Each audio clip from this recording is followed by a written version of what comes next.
राधे राधे दोस्तों। आज की कहानी है सबक।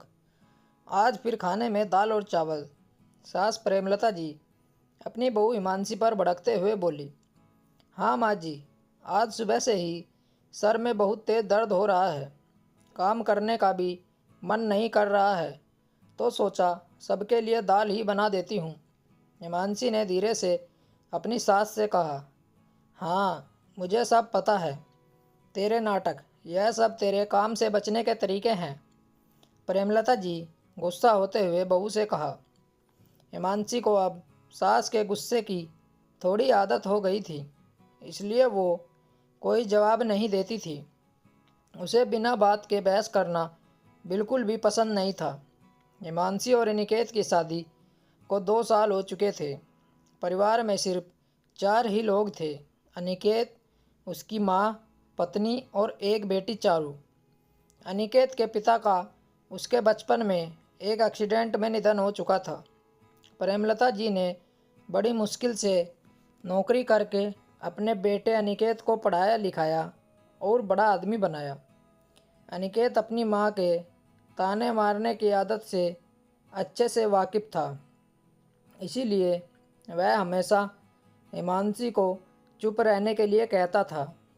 जब भी हिमांशी प्रेमलता जी के बारे में कुछ भी बोलती तो अनिकेत उसे कहता कि माँ की बात को नज़रअंदाज करो। हिमांशी भी सोचती कि अनिकेत तो उसे सपोर्ट करता ही है। एक दिन अनिकेत ने हिमांशी से पूछा, अरे हिमांशी, तुम कोई नौकरी क्यों नहीं कर लेती? अब तो चारू भी बड़ी हो रही है, उसे माँ संभाल लिया करेगी। क्योंकि हिमांशी को पढ़ाना बहुत अच्छा लगता था। चारू के जन्म के बाद से वह खुद को टाइम नहीं दे पा रही थी। तभी सास प्रेमलता जी बोली, अब बुढ़ापे में मुझसे बच्चे नहीं संभलते। अनिकेत बोला, माँ, हिमांशी सिर्फ दिन की ही नौकरी करेगी, आपको चारू को बस दिन में ही तो संभालना है। अनिकेत के समझाने पर प्रेमलता जी मान गई और हिमांशी एक पास वाले स्कूल में नौकरी करने जाने लगी। हिमांशी सुबह उठकर खाना बनाकर चारू को नहलाकर तैयार करके 9 बजे निकल जाती और शाम को 4 बजे घर आ जाती। शुरू में तो सब ठीक चल रहा था, पर अब प्रेमलता जी को हिमांशी पर और गुस्सा आने लगा, क्योंकि प्रेमलता जी का चारू के कारण अपनी सहेलियों से मिलना जुलना बंद हो गया था।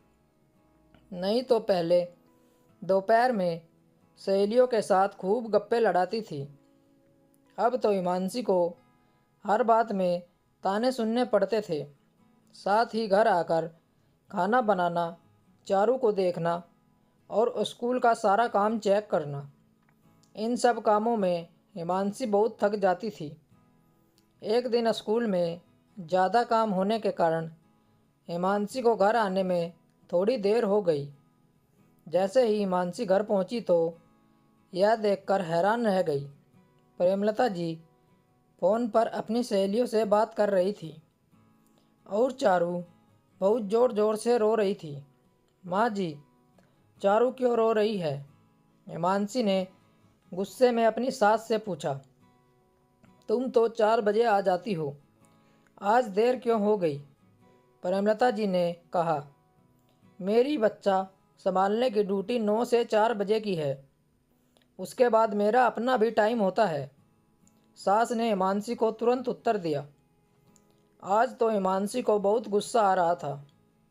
आता भी क्यों न, इतने दिनों से प्रेमलता जी के ताने जो सुन रही थी। हिमांशी भी फटाफट रसोई में गई और गुस्से में कुकर पर दाल रख दी। यह वही दाल थी जिससे प्रेमलता जी को बहुत नफरत थी। हर बार दाल तभी बनती थी जब हिमांशी की तबीयत खराब होती थी, पर आज हिमांशी ने जानबूझकर सास को सबक सिखाने के लिए दाल बनाई थी। जैसे ही रात को सब खाने के लिए बैठे तो प्रेमलता जी बोली, यह क्या, आज फिर वही दाल बनाई है? आज हिमांशी भी कोई मौका नहीं छोड़ने वाली थी। वह बोली, माँ जी, आपको अपनी पोती को संभालना एक ड्यूटी लगता है, पर आपको अपनी सहेलियों से बहू की बुराई करने में मज़ा आता है। रोज़ उनसे बात करके ही आपकी दाल गलती है। ऐसे ही कभी कभी मैं भी घर में दाल तो गला ही सकती हूँ। हिमांशी का उत्तर सुनकर प्रेमलता जी का चेहरा देखने लायक था और अनिकेत मन ही मन बहुत खुश हो रहा था। स्टोरी को लेकर आपकी क्या राय है, नीचे कमेंट करके ज़रूर बताइएगा। ऐसी ही और बेहतरीन कहानियों के लिए हमारे चैनल को ज़रूर सब्सक्राइब करिएगा। कहानी सुनने के लिए आप लोगों का बहुत बहुत धन्यवाद। राम राम दोस्तों।